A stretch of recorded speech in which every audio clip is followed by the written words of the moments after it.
to Needles and Knots Sewing and Design Labs Tip Tuesday. And today we're going to continue with our face mask exploration. It's an absolutely phenomenal day here in Tucson. Tip number 1, cut off your cellages so you're not tempted to use them in your project. Tip number 2, set your fabric up like I told you in the video yesterday. Right sides together, right sides together. And tip number 3, don't just lay your pattern out in the middle. And I want to make sure that my One Direction prints go in the way I want it to go. And tip number, are we on 2 or 3? I think we're on 3. I want to keep it pretty much on grain, but it doesn't have to be super on grain. But instead of just, pinning it down and cutting it out, I'm modifying the pattern a little bit, seeing if I can make it fit a little bit better. And I probably should have sampled it first, but go like that. And then see how tight you can snug your next one in. It doesn't have to be going in the same direction, You can flip the pattern over. That should be fine because it's symmetrical, and pack it in tight. So what I'm making right now is what they call in the garment industry a marker. Well, the marker is traditionally done on paper, and then the paper marker is laid on top of the fabric. So I'm just kind of, creating an actual on the fabric marker. So I'm going to continue until I get this packed all the way down. All right, so now I have this all marked out. I'm going to put one pin in the center of each one. All right, rotary cutters, the girl's best friend.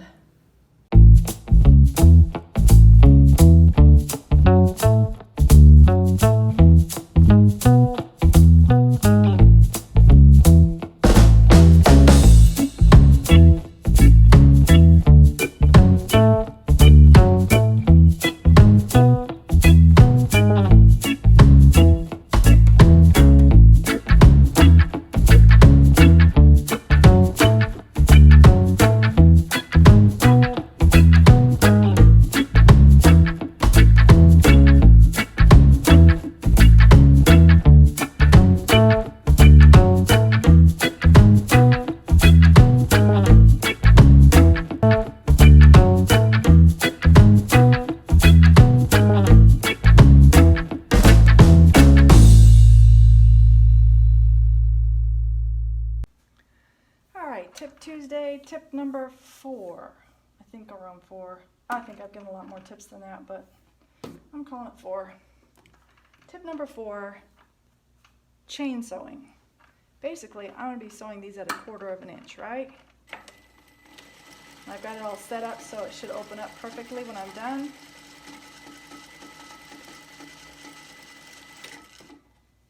So why lift up the presser foot between each one? Why not just, boom, move right on to my next one.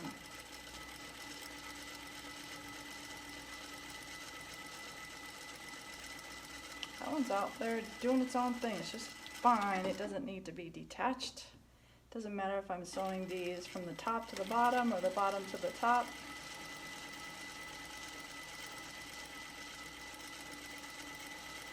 Can you believe the whole thing like, oh, masks aren't really going to do anything for anyone. They don't save your lives, but we have a shortage of masks, so everybody stop hogging all the masks. Like, that is one total mind bender.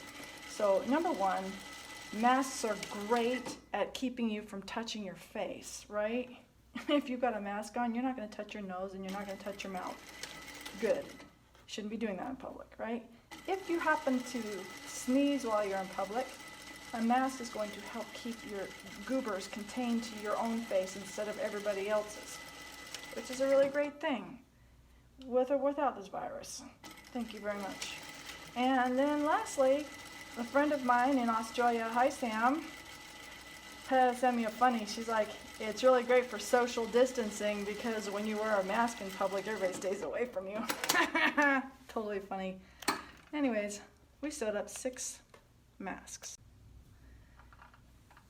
All right, I don't know what number we're on, tip 5, tip 6, tip off. All right, I have cut some bias binding.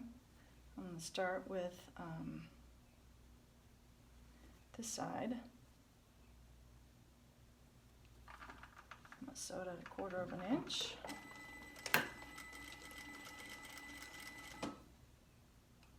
And I'm going to test this first one, just to make sure I made the right decision. Boom.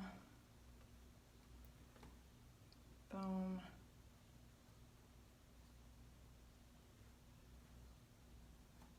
Boom. Yeah, pretty good.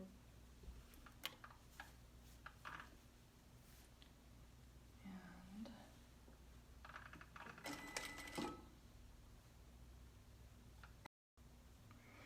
okay, there was a little interruption, phone call from somebody who wants to make masks. I'm getting like 10 of those a day. So now that I know that 1/4 inch was the right seam allowance, I'm going to go back in and do the same sort of scenario that I was doing on the other one. I don't need to, you know, pick it up and clip it off and whatever. I can do my first pass with 1/4 of an inch, and then just keep doing this and go on until I get them all done. So let's continue that theory. Imagine I have 20 of these sorts, all 6 of them together. I've done all 6 sides. I go over onto the other side, I flip it over, and I do all 6 of my other sides. Oh, trying to stay on the fabric.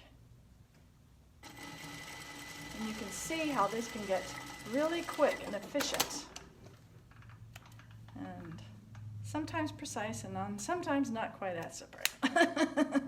It's just sewing, it's just a face mask. All right, now the most typical way of binding. It's different than how I did it on the last tutorial, is taking this single fold bias tape. So this one's double fold in that they, you know, single folded each edge in, and then they double folded it. This one is single fold, even though there's 2 folds in it. Anyways, that's just what they call it. Right, so you gotta remember we're gonna start about 1 inch off. Actually, I'll do this side first. What most home sews do is they open up this single side, one side on their tape, and reverse.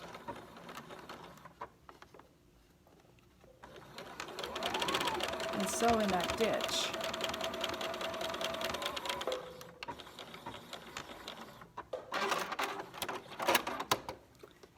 And then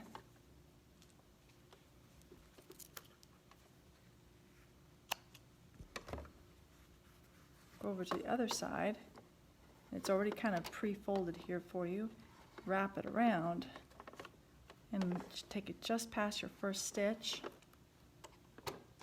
And then sew it down. So you're going to have 2 passes.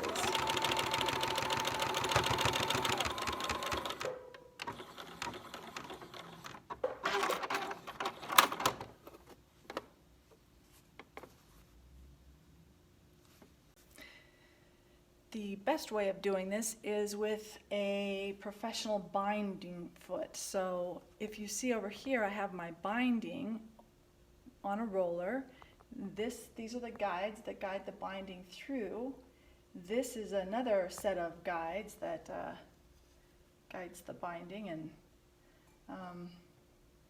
then it turns it at 90 degrees and it just goes through the foot, and it's really efficient. So I'm going to do a few this way.